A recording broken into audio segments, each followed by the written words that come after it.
नमस्ते। आजको यो भिडियोमा तपाईहरु चाहिँ आइपिओ नपरेर वाक्क दिक्क हुनु भएको छ हैन। जति आइपिओहरु पनि पर्दैन। अब चाहिँ तपाईहरुले चाहिँ आइपिओ नभर्ने सोच बनाउनु भएको छ भने तपाईहरुलाई एकदमै गुड न्यूज छ है। अब तपाईहरुलाई चाहिँ सबैलाई चाहिँ जति जना भर्नुहुन्छ नि सबैलाई चाहिँ 10 किताब पर्छ है। अब तपाईहरु सबै जनालाई 10 किताब पर्ने आइपिओहरु कुन कुन हुन् हैन, यी कम्पनीले कति आइपिओ निष्कासन गरिरहेका छन्, कुन कम्पनीमा चाहिँ कति जना लगानीकर्ताले यो कम्पनीको आइपिओ प्राप्त गर्दैछन् भन्ने सम्बन्धमा तपाईहरुलाई म जानकारी दिने प्रयास गर्नेछु हैन। हाइड्रो पावर सेक्टरका 4 वटा कम्पनी छन् जसमा चाहिँ 1 लाख भन्दा धेरै लगानीकर्ताले यो कम्पनी आइपिओ प्राप्त गर्दैछन्। त्यसै गरेर म्यानुफ्याक्चरिङ एन्ड प्रोसेसिङ सेक्टरका चाहिँ 7 वटा कम्पनी छन् है। अब ती कम्पनीहरु चाहिँ म्याक्सिमम कम्पनीहरुले प्रिमियम मूल्यमा आइपिओ निष्कासन गरिरहेका छन् जसमा चाहिँ हामीले 1000 रुपैयाँले चाहिँ पुग्ने अवस्था छैन है। त्यसै गरी इन्भेस्टमेन्ट सेक्टरबाट चाहिँ एउटा कम्पनी छ र अदर सेक्टरबाट एउटा कम्पनी गरेर टोटल 13 वटा कम्पनीहरुले चाहिँ एकदम ठूलो मात्रामा हैन यिनीहरुले चाहिँ आइपिओ निष्कासन गरिरहेका छन् है। अब आइपिओ निष्कासन गर्ने अब यो हाइड्रो पावर सेक्टरको पहिलो कम्पनी छ सोलु हाइड्रो पावर कम्पनी है। यो सोलु हाइड्रो पावर कम्पनीले 2 अर्ब मूल्य बराबरको चाहिँ प्रति किता 100 रुपैयाँ अंकित मूल्यका दरले यो कम्पनीले करिब भनेको 2 करोड किता यो कम्पनीले चाहिँ आइपिओ निष्कासन गरिरहेको छ हैन। अब जसमा चाहिँ 20 लाख जना लगानीकर्ताले यो कम्पनीको चाहिँ आइपिओ प्राप्त गर्नेछ है। अब 20 लाख भने लगभग 22-23 लाखले मात्र अप्लाई गर्छन् भने 20 लाख भने चाहिँ लगभग सबैले यो कम्पनीको आइपिओ प्राप्त गर्नेछन्। अब तपाईहरुलाई चाहिँ आइपिओ नपर्नामा बस्नुपर्ने अवस्था छ, सबैले पर्नेछ यो कम्पनीको आइपिओ है। अब त्यसै गरेर अर्को कम्पनी छ हाइड्रो पावर सेक्टरकै कम्पनी हो Siuri न्यादी hydro power company limited है। यो पनि हाइड्रो पावर सेक्टरकै कम्पनी हो। अब सिउरी न्यादी हाइड्रो पावरले पनि 3 अर्ब भन्दा धेरै मूल्यको यो कम्पनीले प्रति किता 100 रुपैयाँ अंकित मूल्यका दरले करिब 3 करोड 30 लाख 60,784 किता यो कम्पनीले चाहिँ आइपिओ निष्कासन गर्दैछ। जसमा चाहिँ यो कम्पनीको सिउरी न्यादी हाइड्रो पावर कम्पनी लिमिटेडको चाहिँ 30,36,000 भन्दा धेरै लगानीकर्ताले यो कम्पनीको आइपिओ चाहिँ 10 किताका दरले प्राप्त गर्नेछन् भनेपछि अप्लाई गर्ने सबैलाई यो कम्पनीको चाहिँ आइपिओ पर्ने छ हैन।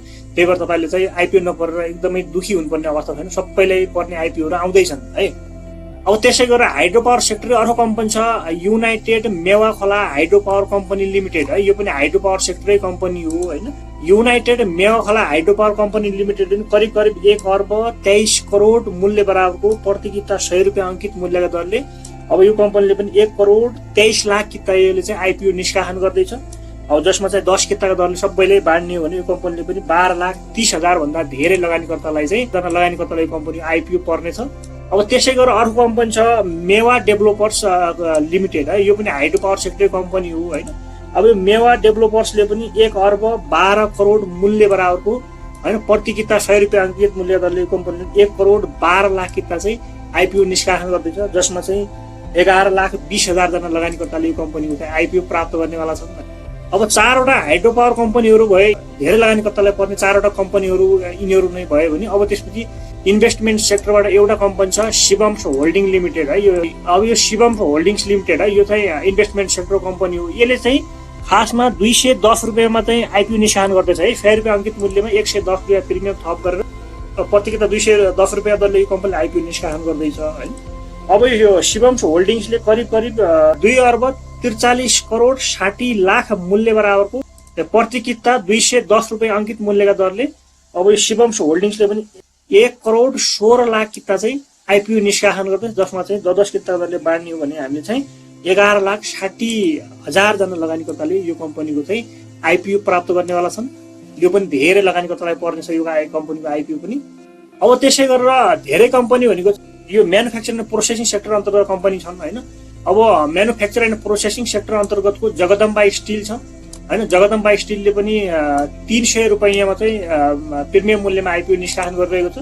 अब जगदम्बा स्टिलले चाहिँ 6 अर्ब 2 करोड मूल्य बराबरको प्रति किता 300 रुपैयाँ अंकित मूल्यका दरले 300 रुपैयाँमा पनि 100 रुपैयाँ त अंकित मूल्य भयो हैन।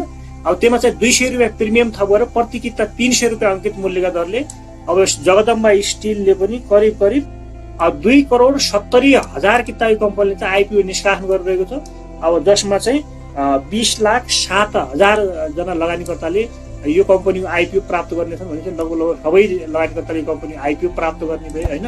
अब यसमा चाहिँ हामीले नर्मल्ली 1000 रुपैयाँलाई चाहिँ नपुग्ने भयो, यसमा चाहिँ अलिकति बढी नै पैसा लाग्ने भयो हैन। अब हामी 10 किता अप्लाई गर्नलाई कम्तीमा पनि 3000 रुपियाँ त चाहियो है यो जगदम्बा स्टिलको लागि हैन। अब दोस्रो कम्पनी छ manufacture and processing sector company हो सौर्य सिमेन्ट इन्डस्ट्री लिमिटेड है। यसले पनि 264 रुपियाँ 51 पैसामा चाहिँ आइपिओ निष्कासन गर्नेवाला छ। 4 अर्ब 22 करोड 72 लाख मूल्य बराबरको प्रति किता 264 रुपियाँ अङ्कित मूल्यका दर 264 मा पनि 100 रुपियाँ अङ्कित मूल्य भयो हैन। त्यसैमा पनि 164 रुपियाँ 51 पैसा प्रिमियम थप गरेर टोटल चाहिँ 264 रुपियाँ 51 पैसा प्रति किता अङ्कित मूल्यका दरले 1 करोड 59 लाख 81,500 किता चाहिँ आइपिओ निष्कासन गरिरहेका छन्। अब जसमा चाहिँ 15,98,150 जनाले यो कम्पनीको चाहिँ आइपिओ प्राप्त गर्नेवाला छन् है। 15,98,150 जना भाग्यमानी लगानीकर्ताले यो कम्पनीको आइपिओ पर्नेवाला छ।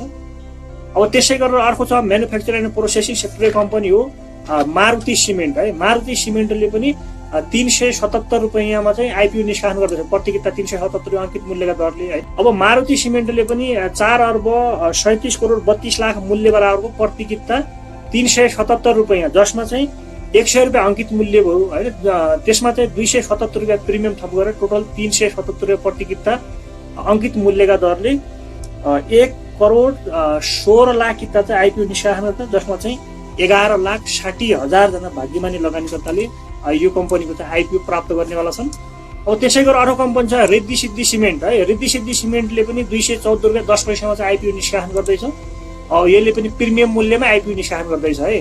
अब रिद्धि सिद्धि सिमेन्टले पनि 2 अर्ब 60 करोड 59 लाख मूल्य बराबरको प्रति किता 214 रुपियाँ 10 पैसा अङ्कित मूल्यका दरले 1 करोड 21 लाख 71,500 किता चाहिँ आइपिओ निष्कासन गरिरहेको छ। अब जसमा चाहिँ यो कम्पनीले रिद्धि सिद्धि सिमेन्टले पनि 100 रुपियाँ अङ्कित मूल्यमा चाहिँ 114 रुपियाँ 10 पैसा प्रिमियम थप गरेर प्रति किता 214 रुपियाँ 10 पैसा दरले यो कम्पनीले चाहिँ आइपिओ निष्कासन गरिरहेको छ हैन। अब यो रिद्धि सिद्धि सिमेन्टको पनि करिब 12,17,150 जना लगानीकर्ताले यो कम्पनीको चाहिँ आइपिओ प्राप्त गर्नेवाला छन्। लगभग धेरै लगानीकर्ताले कम्पनी आइपिओ प्राप्त गर्नेवाला छन्। अब त्यसै गरेर अर्को कम्पनी छ अम्बे स्टिल है। अम्बे स्टिलले पनि 303 रुपियाँमा चाहिँ यो कम्पनीले आइपिओ निष्कासन गरिरहेको छ है। अब यो अम्बे सिमेन्टले पनि 3 अर्ब 39 करोड 13 लाख मूल्य बराबरको प्रति किता 303 रुपियाँ जसमा चाहिँ 100 रुपियाँ अङ्कित मूल्य भयो। त्यसमा चाहिँ 203 रुपियाँ प्रिमियम थप गरेर टोटल चाहिँ 303 रुपियाँ अङ्कित मूल्यका दरले 1 करोड 11,92,727 किता यो कम्पनीले आइपिओ निष्कासन गर्दैछ जसमा चाहिँ 11,19,272 जनाले यो कम्पनीको आइपिओ चाहिँ प्राप्त गर्नेवाला छन्। लगभग धेरै लगानीकर्ताले कम्पनी आइपिओ प्राप्त गर्दैछन्। अब त्यसै गरेर अर्को कम्पनी छ यो पनि चाहिँ म्यानुफ्याक्चर एन्ड प्रोसेसिङ सेक्टर अन्तर्गत कम्पनी हो महाशक्ति सिमेन्ट लिमिटेड है।